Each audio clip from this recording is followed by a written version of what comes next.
Tahun 2009, 1 kilogram emas cuma 111,000 sahaja.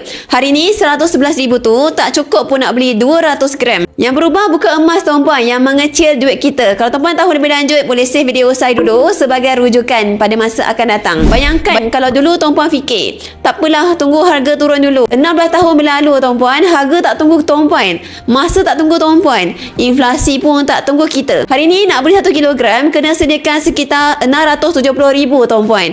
Dari 111,000 jadi lebih setengah juta. Ini bukan cerita untung cepat tuan-puan. Ini cerita kuasa beli hilang diam-diam. Ramai rasa selamat sebab nombor dalam bank tak pernah berubah. Tapi hakikatnya tuan-puan, nilai dia mengecil setiap tahun.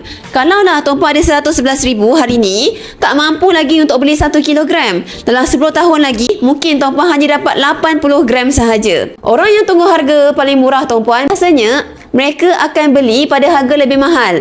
Orang yang konsisten kumpul, mereka tak sibuk timing market. Mereka cuma takut satu benda. Takut-takut tertinggal lagi 5 tahun akan datang. So sekarang tuan-puan, pilihan ada dua. Nak tunggu atau nak mula kumpul. Sejarah dah tunjuk tuan-puan, yang mahal bukan emas. Yang mahal adalah masa yang kita biarkannya berlalu. Kalau nak saya bantu tuan-puan untuk susun strategi simpan emas fizikal di Publigo tuan-puan, di mana tuan-puan boleh buka akaun emas JAP Gold Accumulation Program, menabung emas dengan serendah RM100. Kumpul sampai genap grade emas tuan-puan nak, boleh keluarkan saja emas fizikal. Yang paling best ke tuan-puan, akaun emas JAP tak ada komitmen bulanan.